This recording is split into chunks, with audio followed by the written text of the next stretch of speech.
د سیمې هیواد او د نړۍ تازه خبرونه هر غړي د کندوز رادیو څخه مه هېروئ.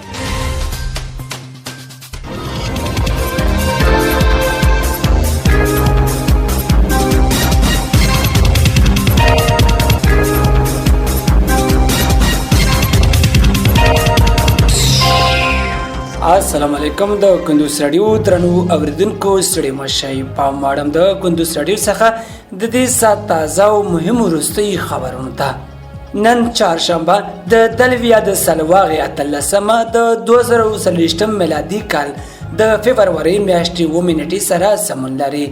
روانه خبري سرویس درته زه سیر احمد سایل وړاندې کوم، خو په سر کې هم د څو مهمو خبرونو سرټکي.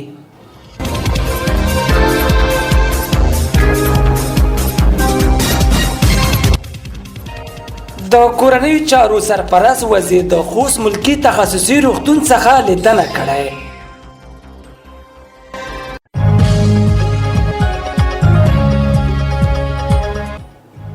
د بغلان په نهرین ولسوالۍ کې د فوټسال ژمنۍ سیالۍ پیل شوې.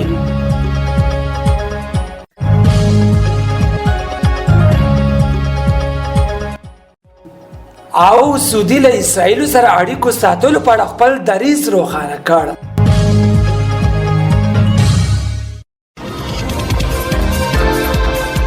اوس هم بشپړ خبرونه. د کورنیو چارو سرپرست وزیر د خوست ملکی تخصصي روغتون څخه لیدنه کړې.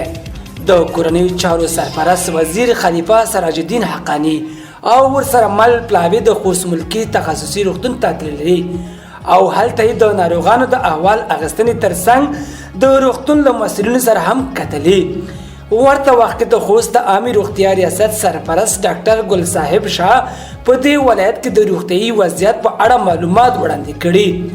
دغه راز ملکی تخصصي روغتون امیر ډاکټر سخی سردار وویل چې یاد روغتون د 1500 کسانو لپاره د سلبستري ظرفیت په اندازه جوړ شوی، خو اوس مهال د خوست د 2 میلیونو وګړو سربیره د پکتیا او پکتیکا ولایتونو ناروغان هم په یاد روغتون ته راوړل کیږي چې اوس مهال پکې تر 2500 پورې ناروغان بستر دي.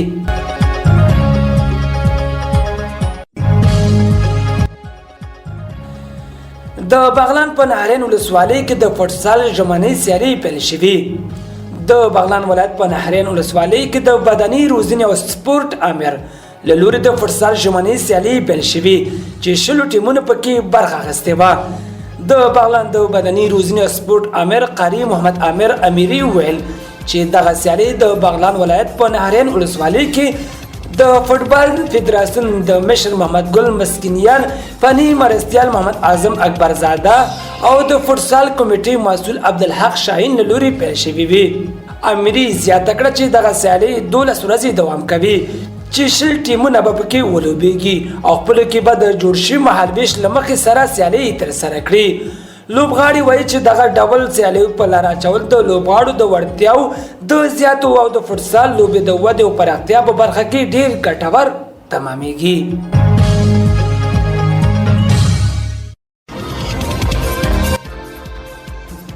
درنو اوریدونکو، په خبري سرویس کې اوس هم یو بهرنی خبر.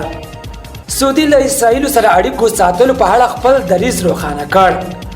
د سعودي عربستان بهرنی چارو وزارت نن چهارشنبه د یوې خبرپاڼې خپرولو سره له اسرائیل سره د ډیپلوماټیکو اړیکو د ساتلو او په پیل اړه د ریاض دریځ روښانه کړی او ویل دي چې د یو خپلواک فلسطین تر رامنځته کېدو او د 1918 کال د سرحداتو په چوکاټ کې ختیځ بیت المقدس بیرته د فلسطینیانو د پلازمینې په توګه تر رسمي منلو او دغه راز د فلسطینیانو د ټولو حقوقونو تر بیرته ورکولو پرته له اسرائیل سره هیڅ ډول ډیپلوماټیکي اړیکې نه ساتي.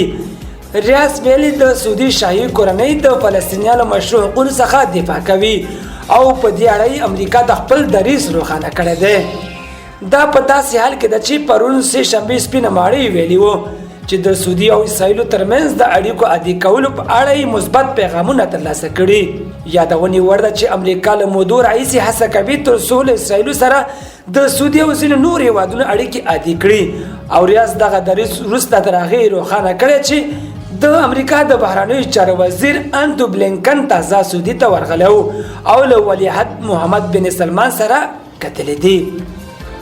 درنو اوریدونکو په خبري سرویس کې راټول شوي مطالب همدومره ول. تر بل خبري سرویس لوی علامه ملشه.